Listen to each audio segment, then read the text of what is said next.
sometimes you just have to accept it. You were beaten by a better team.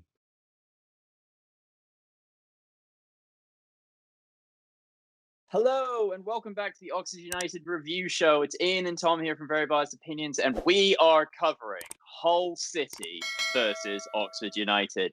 Before we get into the result, Ian, tell us about the teams. Much changed team again for Oxford United. We knew there were some fitness concerns about certain players, but one player we didn't think there was a fitness concern over was Alex Goran, who didn't play in this game. They put Hansen in the defensive holding role instead of him precautionary, apparently, according to Robinson, but he was fit enough to be on the bench. So Ford played at right back, Hansen in the holding role, Brannigan and the returning Elliot Lee, which is good to see him back from injury, in centre midfield. Sykes on the right, Shadipo on the left, which was a bit of a surprise because, you know, I thought Barker played really well, so you could have started with him. Maybe that was a fitness thing. But probably the most surprising thing, other than Goran, was the fact that Dan Agyei started this game, started up front on his own. Daniel Addington the third instead of Taylor. Not the way I would have gone, but I'm always happy to see Dan Agyei in the starting lineup. Hull City, unchanged from the side that had a great 3-1 win over Peterborough. They're a side bang in form and bang in the goals. Only weirdly, they don't score as many goals at home as they do away, which is one of those weird statistics in football, but they're still a fantastic side, and you just have to look at it. I mean, the one name I'm just going to highlight out because Tom's already eulogized over all their players in their preview video. You can go back and watch that one. But Gavin White obviously stands out there. He was great when he was at Oxford and everyone really loved him. He not getting in the Cardiff side on a regular basis. So we wanted him to come back to Oxford, but he chose Hull. And let's hope he's really quiet and doesn't do anything. And let's hope Hull are really quiet and don't do anything. And let's hope Oxford can steal a win or a draw away from the KCOM. But I'm not confident going into this one, but I did feel it was going to be a bit of a free hit. So I wasn't that nervous about it. But it is going to be a extremely tough game. As most of you probably know, this match has ended. Hull have come out 2-0 winners. They were a class outfit from first to last. They played a really good game. Ian, I don't think there's any point in going into what happened in each half. Just give us a rundown kind of what happened and your kind of feelings about Oxford in this match. Right, let's get the sensational bits out of the way first. Terrible, Tom. Terrible. They're losers. That season over. It's an absolute disgrace. What a bunch of hacks they are. What a hack manager. I don't know why we ever get our hopes up against these useless bunch of clowns that masquerade as footballers. But I don't think any of that is actually true. I actually think Oxford put in a good performance today, and they put in a lot of... you cannot fault the players for effort. Once again, you can fault them for quality.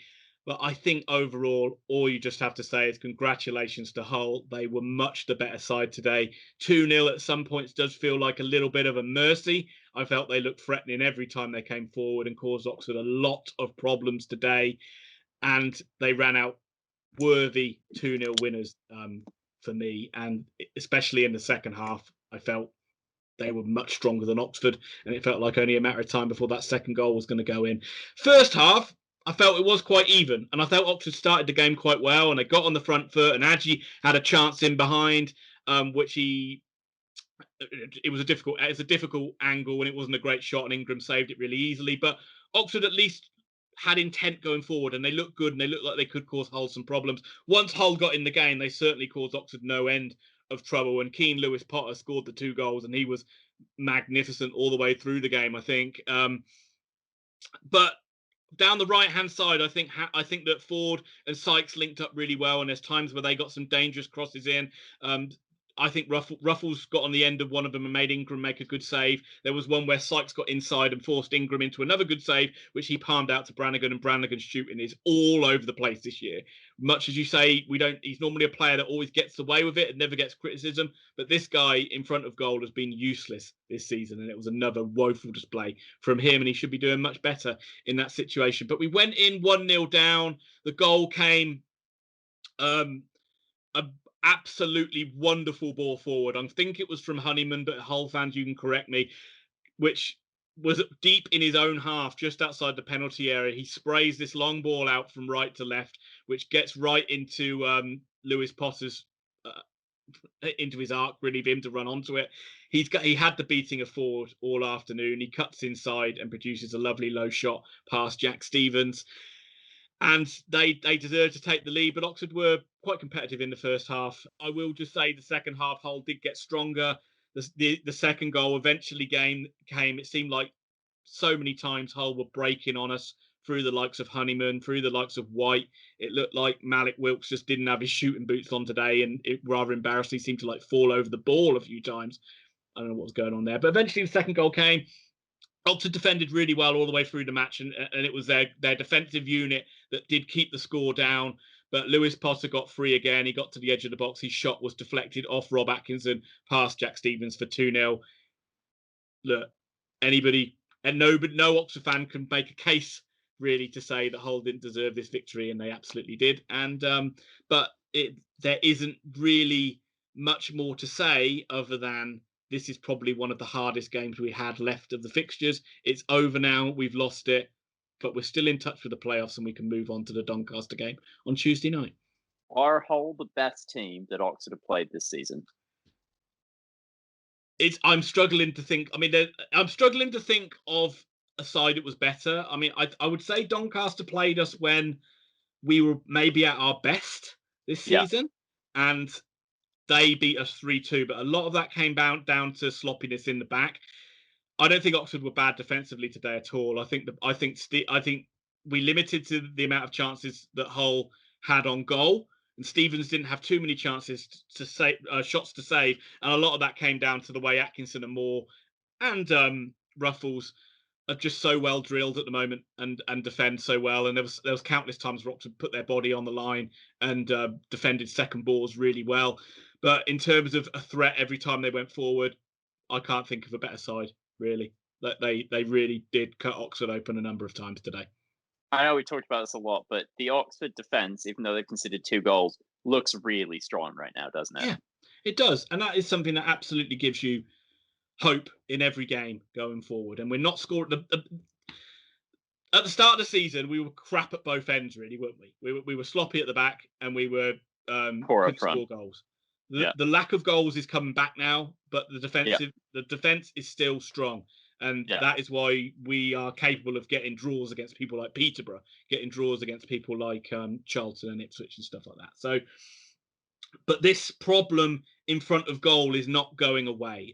It's getting worse. I don't know how we're going to solve it unless Taylor starts banging in a few. I really don't. Shadipo, Barker, the likes of Sykes, they get into good areas. Brannigan I talked about, but the quality, the finishing is just not there. Agyei didn't have too many chances today, but I thought he did work hard. And again, I can't fault the effort of the Oxford players. It's just that quality in the final third, the quality of the crossing when they get chances to get their head up and put a good ball in to find a man. It's just overhit or straight at the goalie, or just seems to be like a blind smash across goal with nobody there.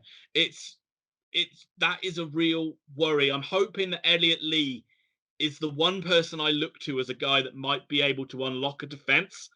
Yeah. And I'm not 100% confident of that at the moment. He is only just coming back from injury as well. I don't see how we're going to really get... I just think we've got to stay in touch until we get the likes of Henry and Winnell back, and then we might look a lot more dangerous going forward. Because at the moment, it is a bit tough to watch, I must say. It has been a turgid time. Last thoughts, we talked about this game enough. 4 points off the playoff places. We said this a million times, and I'm going to lead you into this because I know what direction I want it to go. 8 of the final matches are against sides in the bottom 15 places. As an Oxford fan, you're just waiting for that at this point, aren't you? I've said it last week. I said it on a few streams now and a few videos. Oxford just have to be in touch by the time those final 8 games come around. We might not win any of them. We might be in such bad form that we are rubbish by the time we play them. But we've got 8 winnable games at the back end of this season. And if we are still in touch with the playoffs, I would say we've got a great shout of going on a good run there, much like we did in the earlier part of the season where we played similar sides. But the confidence and the sharpness in front of goal can change quite quickly. Oxford were poor, and all of a sudden they were pretty decent and scored a few goals in games. So it can change. It just, as I say, we just need to make sure that it isn't a long losing run, and we are still continually picking up the odd win and the odd draw until we get to those final 8 games of the season. Right. All that's left in that case is for me to thank everyone who's on this. Please smash the like button and the subscribe button if you've enjoyed this. Let us know your thoughts below in the comments. And if you're enjoying this channel and all the content we put out, please go onto our Patreon. We have a new League One setting. It's nice and cheap, but it really does a lot to support us. I've got to thank our current Patreon supporters of Matt Uranka of Grandstand Bettors, PJ Simpson, Matthew Bowden, and everyone's favorite brother, the pessimistic brother Alan. Yes. Thank you guys for watching. Thank you for enjoying this channel, and we will see you tomorrow.